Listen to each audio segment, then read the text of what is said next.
فنان تشكيلي حاكى الواقع بريشته وألوانه ورسم لوحاته بأسلوب تعبيري تنوعت موضوعاته كأحياء دمشق القديمة والطبيعة وغيرها، ولم يغفل بيئة السويداء التي عاش وتربى فيها والتي أخذت من أعماله الفنية الجزء الكبير.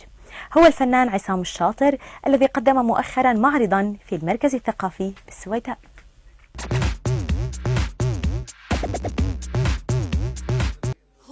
ابن السويداء، ولكنه رسم أحياء دمشق القديمة بجمالية راقية وإحساس عال لم تغفل التفاصيل وخصوصية المكان ما يفرضه أسلوبه التعبيري في الرسم.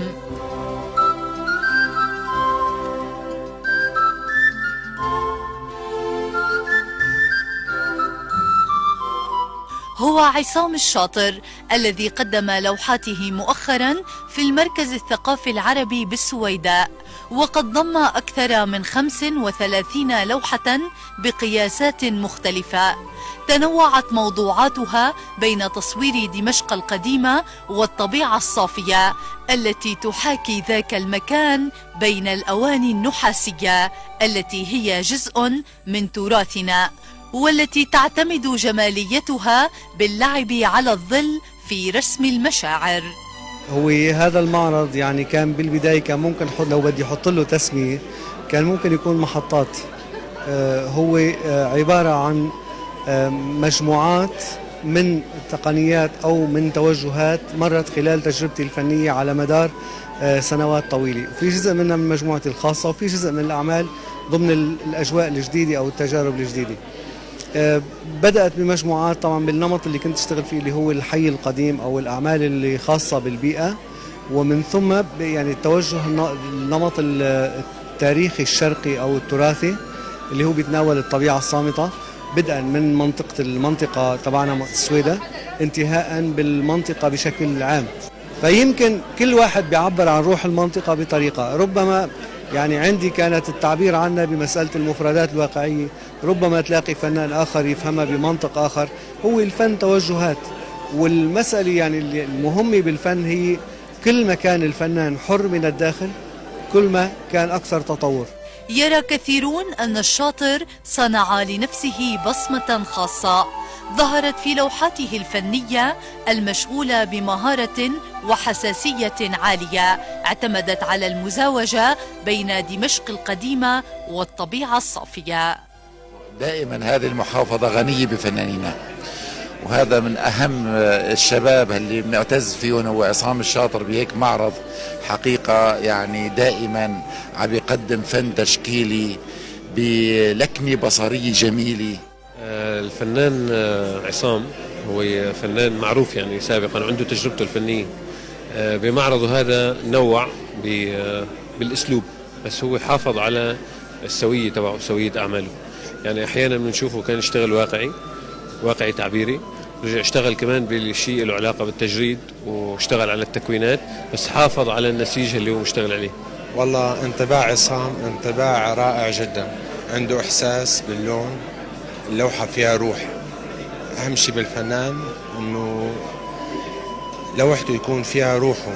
الأستاذ عصام حدا كثير رائع، شغله كثير مميز، ودائما بتحس عنده شيء جديد باللون وجديد بالتكنيك كله. يعني يشار إلى أن الفنان عصام الشاطر من مواليد قرية المجدل في السويداء عام 1967، وهو خريج كلية الفنون الجميلة قسم الرسم والتصوير، حاصل على جائزة مسابقة أحياء دمشق القديمة عام 1989، وله العديد من المشاركات داخل سوريا وفي العديد من دول العالم.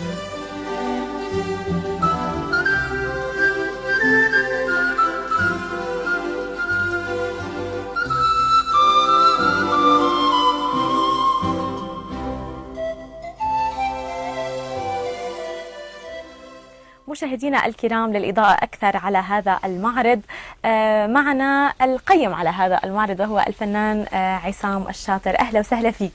يسعد أوقاتكم وأهلا وسهلا فيكم. يعني من لكم. خلال هذه اللوحات الجميلة اللي كنا عم نتابعها بسياق التقرير تعرفنا شوي على بعض ملامح شخصية حضرتك، ولكن نتمنى نتعرف على حضرتك منك شخصيا. عرفنا من أنت عصام الشاطر؟ عصام الشاطر يعني ببساطة فنان تشكيلي. عشت هاجس الفن، أعطيت لأبعد الحدود، تعايشت مع عملي، تعاملت بمصداقية كاملة مع عملي الفني. طبعا ما بحب ما حبيت اني فوت بالتعريف التقليدي اللي هو تخرجت سنة كذا ولا المسائل يعني تخيل انه فيها شوي مختلفة. الشيء اللي بدي احكيه انه العمل الفني هو كان ماخذ كل وقتي وما زال.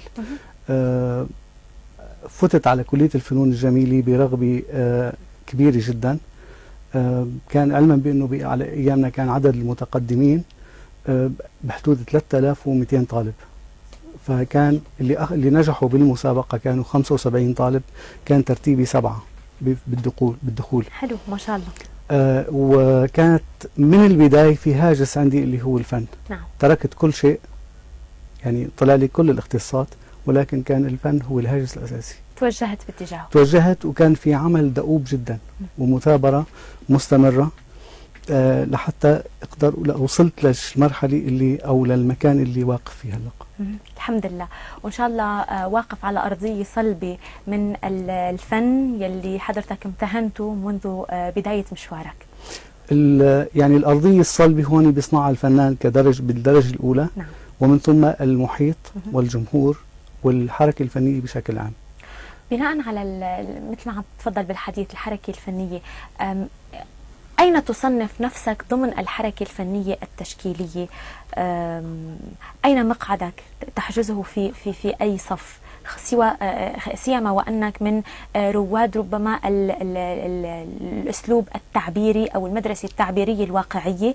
من خلال لوحاتك لاحظت أنا هذا الشيء، فما بعرف إذا مو صحيح تصلح لي. لا، الكلام دقيق. لأنه حتى هي الكلمة مش بس يعني لحضرتك كانت أو للمشاهدين أو لأي حدا. هي في الدكتور الله يرحمه الدكتور عبد العزيز علون. نعم.